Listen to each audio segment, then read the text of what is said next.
भारत माता की, भारत माता की। गुड।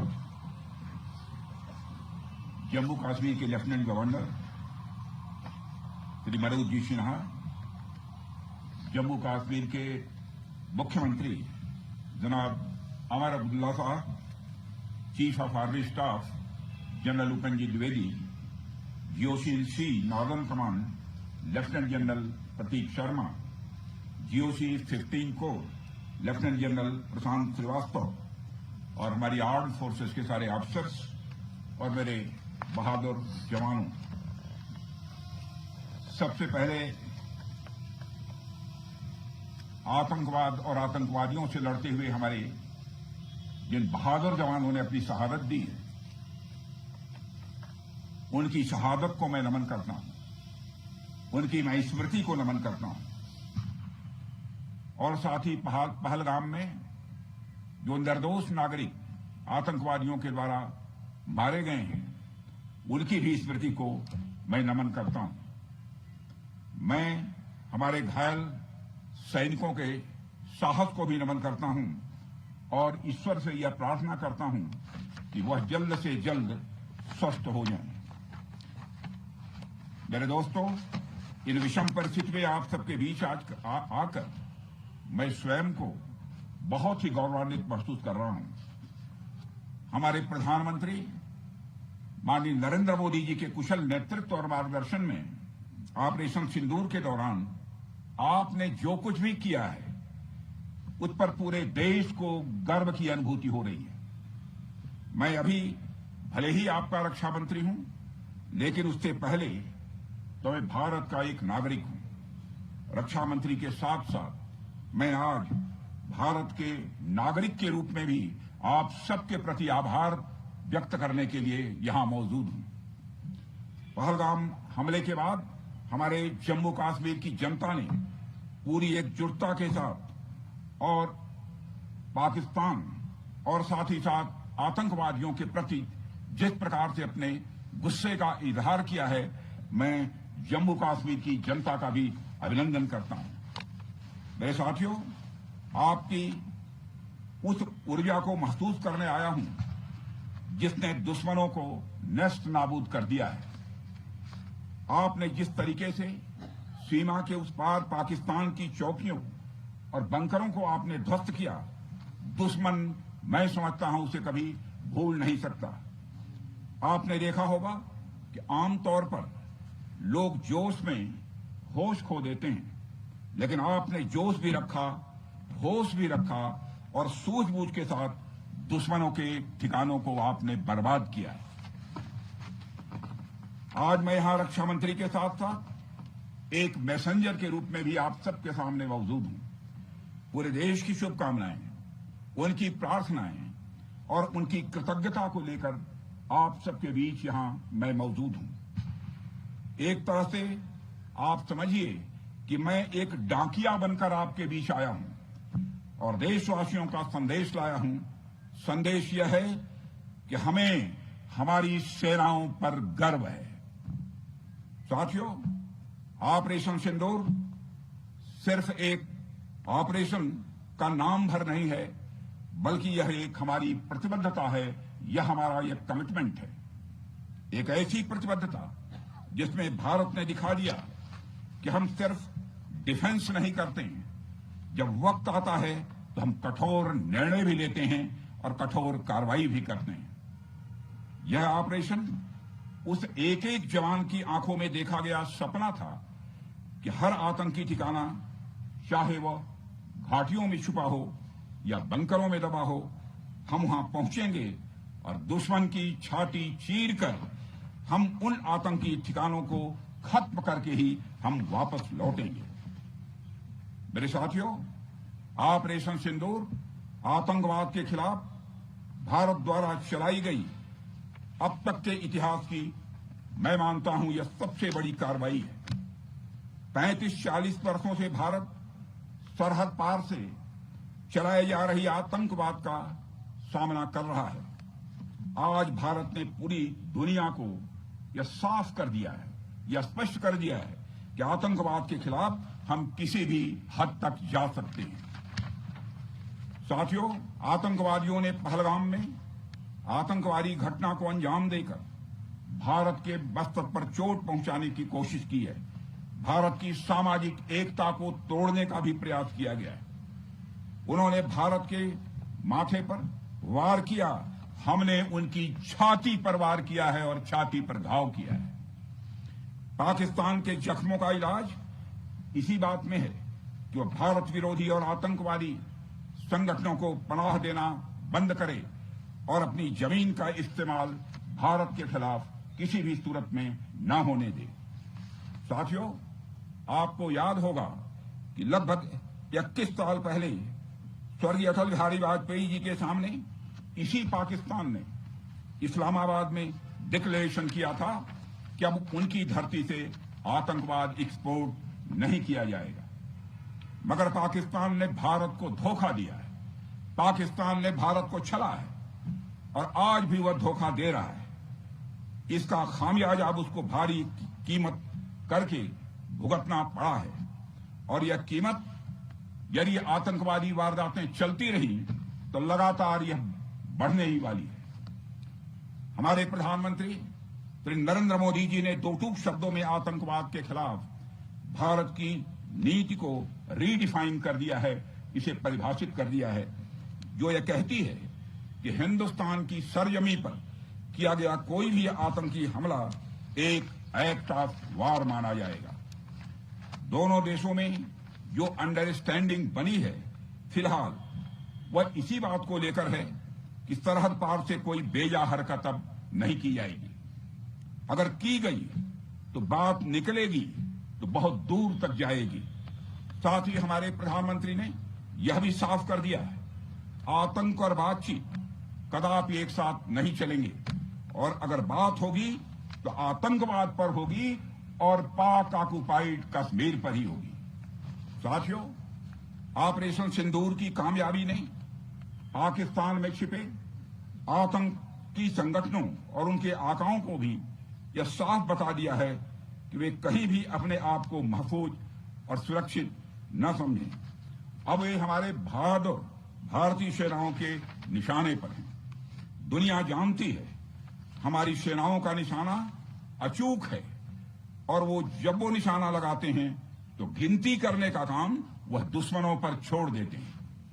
साथियों, आज आतंकवाद के खिलाफ भारत की प्रतिज्ञा कितनी कठोर है इसका पता इसी बात से चलता है कि हमने उनके न्यूक्लियर ब्लैकमेल की भी परवाह नहीं की है। पूरी दुनिया ने देखा है कि कैसे गैर जिम्मेदाराना तरीके से पाकिस्तान द्वारा भारत को अनेक बार एटमी धमकियां दी गई हैं। आज श्रीनगर की धरती से मैं पूरी दुनिया के सामने यह सवाल उठाना चाहता हूं कि क्या ऐसे गैर जिम्मेदार और रोग नेशन के हाथों में परमाणु हथियार सुरक्षित हैं? मैं दुनिया के सामने यह सवाल खड़ा करना चाहता हूं। मैं मानता हूं कि पाकिस्तान के एटमी हथियारों को IAEA international atomic energy agency की निगरानी में लिया जाना चाहिए। मैं ये कहना चाहूंगा और साफ तौर पर कहना चाहूंगा।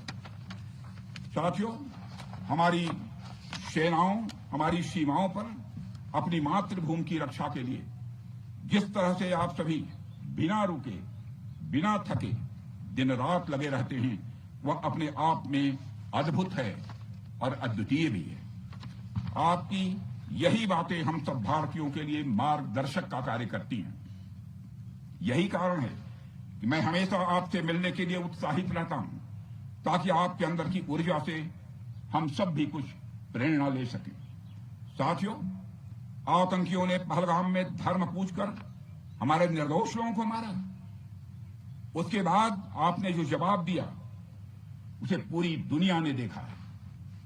उन्होंने यह नहीं सोचा कि आम नागरिकों ने उनका क्या बिगाड़ा है, उन्होंने ऐसा क्या किया है कि उन्हें मार दिया जाए। पर मैं यह कहना चाहूंगा, आतंकियों ने भारतीयों को धर्म पूछकर देखकर मारा, धर्म पूछकर मारा, तो हमने आतंकियों को उनका कर्म देखकर मारा है। उन्होंने धर्म देखकर बेगुनाहों की जान ली। यह पाकिस्तान का कर्म था हमने कर्म देखकर उनका खात्मा किया। यह हमारा भारतीय धर्म है। एक रक्षा मंत्री के रूप में मुझे आप सबको बेहद नजदीक से वर्षों से जानने का और समझने का अवसर मिला है। मैं आपके साहस और पराक्रम को तो जानता ही हूं, साथ ही साथ पहलगाम जैसी घटना के प्रति आपके गुस्से को भी मैं अच्छी तरह जानता हूं। साथियों, मुझे पता है कि पहलगाम के बाद आपके अंदर गुस्सा था, पूरे देश के अंदर गुस्सा था। मुझे पता है कैसा महसूस होता है जब धमनियों में बह रहा रक्त बेकाबू होने लगे। और मुझे इस बात की खुशी भी है कि आपने अपने गुस्से को सही दिशा देते हुए बड़ी बहादुरी और सूझबूझ के साथ पहलगाम का बदला लिया है। रही बात पाकिस्तान की, तो उसकी बात ही क्या करूं आपसे। वह देश तो मांगते मांगते अपनी जहालत से एक ऐसी हालात में आ गया है कि उसके बारे में यह भी कहा जा सकता है कि पाकिस्तान जहां भी खड़ा होता है वहीं से मांगने वालों की लाइन प्रारंभ हो जाती है। अभी आपने सुना ही होगा कैसे वह फिर एक बार इंटरनेशनल मॉनेटरी फंड IMF के पास कर्ज मांगने गया। वहीं दूसरी तरफ हमारा देश है कि हम आज उन देशों की श्रेणी में आते हैं जो IMF को फंड देते हैं ताकि IMF गरीब देशों को कर्ज दे सके। ऐसी स्थिति में हमारा यह भारत है। रामचरितमानस में स्वामी तुलसीदास जी ने लिखा है, जहां सुमतितः संपत्ति नाना, जहां कुमतितः विपत्ति निदाना। यानी जहां सुमति होती है, अच्छी नीतियां होती हैं, वहां सुख और समृद्धि होती है, और जहां कुमति होती है, बुरी मति होती है, केवल दूसरों के हित की भावना होती है, वहां तरह तरह की विपत्तियां स्वाभाविक रूप से आती ही हैं। पाकिस्तान जिसका जीता जागता यह उदाहरण है। साथियों, भारत के बारे में पूरी दुनिया यह बात जानती है कि हमने हमेशा शांति को प्राथमिकता दी है। हम आमतौर पर युद्ध के समर्थक कभी नहीं रहे, लेकिन स्थितियां जब इतनी विकट हो जाएं, जब देश की संप्रभुता पर आक्रमण होने लगे, तो जवाब देना यह आवश्यक हो जाता है। राष्ट्र कवि रामधारी सिंह दिनकर जी की पंक्तियां आपके सामने रखना चाहूंगा। रुग्ण होना चाहता कोई नहीं, रुग्ण होना चाहता कोई नहीं, रोग लेकिन आ गया जब पास हो तिक्त औषधि, कड़वी औषधि। तिक्त औषधि के सिवा उपचार क्या, शमित होगा वह नहीं मिष्ठान्न से। यानी कोई बीमारी अगर लग जाए वह मिठाई से दूर नहीं होती, उसके लिए कड़वी दवा ही काम करती है। इसलिए आतंकवाद जैसे रोग के लिए भी ऑपरेशन सिंदूर जैसी दवा की बड़ी जरूरत हो गई थी। साथियों, पूरे देश में हमारी सेनाओं को और हमारे सैनिकों को एक सम्मान की दृष्टि से देखा जाता है। एक सशक्त राष्ट्र वही होता है जो अपनी सेनाओं को सम्मान के साथ साथ आधुनिक हथियार और साजो सामान भी दे जिसकी उसे जरूरत है। मुझे गर्व है कि आज प्रधानमंत्री जी के नेतृत्व में सरकार हमारी सेनाओं के लिए यह सब सारा काम कर रही है। हमने यह सुनिश्चित किया है कि हमारी सेनाएं हर परिस्थिति के लिए तैयार रहें। और मैं यहां पर army chief general Upendra Dwivedi ji को भी बधाई देना चाहता हूं, क्योंकि बार बार मेरी चर्चा होती रही है और बार बार मैं यह पूछता हूं कि जो भी आवश्यकताएं हैं उन आवश्यकताओं को पूरा करने के लिए हम पूरी तरह से तैयार हैं। और इसलिए इसके लिए हम वर्ल्ड क्लास बेहतरीन गुणवत्ता वाले साजो सामान अपनी सेनाओं को देने की कोशिश कर रहे हैं। आज आधुनिक राइफल्स, मिसाइल डिफेंस शील्ड और ड्रोन्स जैसी नई पीढ़ी के कई इक्विपमेंट को तेजी से भारत में ही बनाया जा रहा है। साथियों, इसके अलावा सीमावर्ती इलाकों में हमने जो काम किया है वो आप सब देख रहे होंगे। आज LAC और LOC पर भी कनेक्टिविटी है, वैसी पहले शायद कभी नहीं थी। हमने हर स्तर पर यह दिखाया है कि हमारी सरकार केवल युद्ध भूमि पर ही नहीं बल्कि व्यक्तिगत रूप से और पारिवारिक रूप के साथ अपने सेना के जवानों के साथ खड़ी है। साथियों, अंत में एक बार फिर आप सभी को आपके शौर्य और पराक्रम के लिए हृदय से हार्दिक बधाई देता हूं। मैं आपको यह आश्वासन देता हूं कि हमारे प्रधानमंत्री जी के नेतृत्व में देश की सरकार और देश की जनता हर कदम पर, हर स्थिति में आपके साथ कंधे से कंधा मिलाकर खड़ी है। मुझे पूरा विश्वास है कि आपके सहयोग से हम इस पूरे क्षेत्र में आतंकवाद का समूल नाश करेंगे, ताकि कल को कोई भारत की संप्रभुता के खिलाफ आंख उठाने की हिमाकत न कर सके। इसी आशा और विश्वास के साथ आप सबके शौर्य और पराक्रम की सराहना करते हुए और आप सभी को अपनी हार्दिक शुभकामनाएं देते हुए अपना निवेदन समाप्त करता हूं। बोलिए जय हिंद, जय हिंद। यहाँ का घोष वाक्य क्या है? इस भारत माता की जय है। क्या बात है।